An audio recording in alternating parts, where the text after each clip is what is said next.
A lot of people may say, "You're sick, how can you love a serial killer?" Well, I have a lot of answers for that. For one, Jeff was not just a serial killer, he was a human being, just like you and me. He ate, slept, felt pain, even sadness, and yes, he did love. He was not born a monster-killing machine. He was born a cute little baby boy, hugged, kissed, cuddled and cooed over by his parents, just like any other human. He just had something within him that made him ultra-sensitive to emotional trauma, so as he grew, and things occurred in his life that would be rough for anyone, Jeff developed a deep enduring sadness that grew and festered in him throughout his life. I see this in him and feel so deeply for him because I have lived it myself, and am still living it. It is my belief that everyone has a breaking point. Nobody is invincible, and when we have had enough misery to surpass that breaking point, it is like system overload, and you either explode or implode because you are a human being and you do feel. And as a human being, you can only take so much. So if you implode, it is very possible that it may cause you to kill yourself, as many have done and will do. And if you explode, it is very possible that you may lash out and kill others. When you are abused and or neglected over a long period of time, it's like something in your mind becomes unhinged and you just snap. I love Jeffrey Dahmer so much because I can relate to him completely.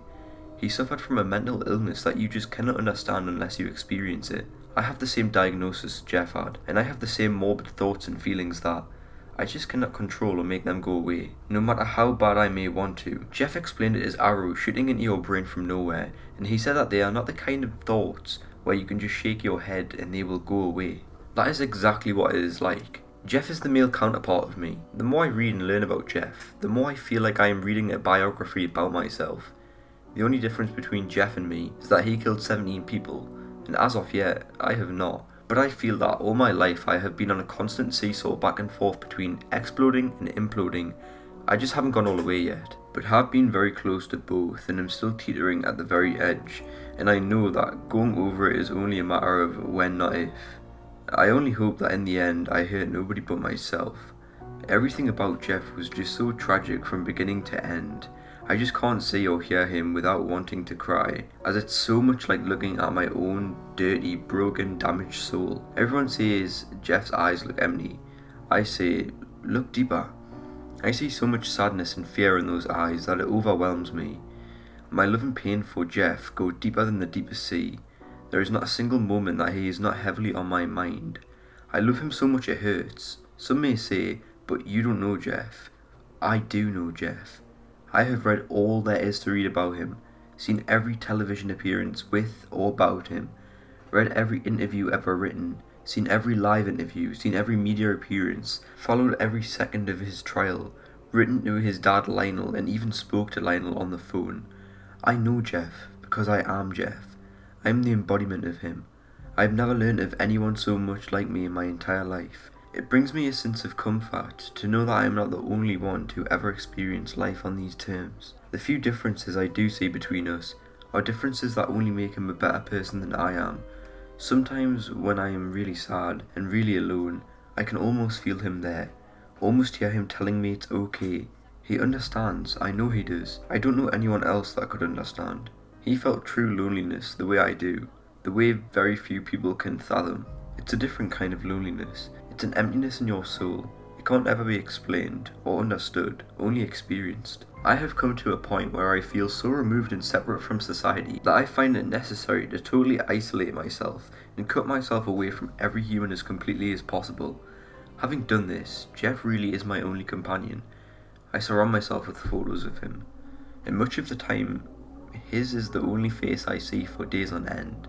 Some may look at this as insanity, but for me, it's the only thread keeping me tethered to my sanity, however much is left of it. There isn't a single day that goes by where I don't think about Jeff. He's on the forefront of my mind every waking and sometimes sleeping moment. He gets me out of bed in the morning and helps me get sleep every single night. He helps guide me through each step I take every single day. He's there when nobody else is. He's my closest confidant. I talk to him all the time and genuinely believe he hears, listens, understands, cares and loves, because that's the kind of person Jeff is. Jeff was never just a serial killer, just a cannibal, just a sexual deviant, just a necrophiliac.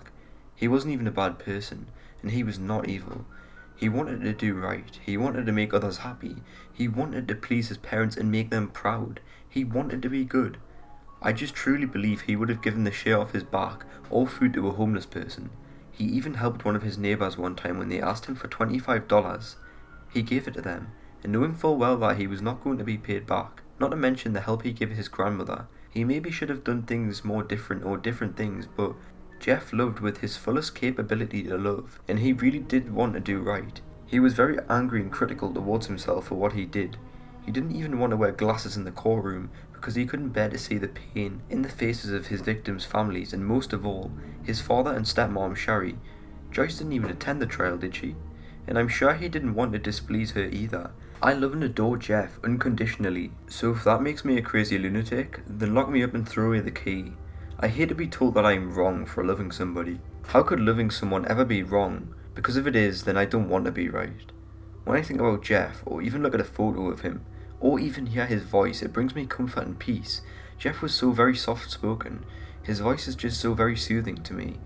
I have a recording of his voice and I listen to it quite often, and not only does it help me feel closer to him, it makes me feel like a warm blanket of security envelopes me. May he rest in peace, and have the healing of his soul that he so desperately sought every moment of his life. I love you, Jeffrey Lionel Dahmer. May 21st, 1960, till November 28th, 1994.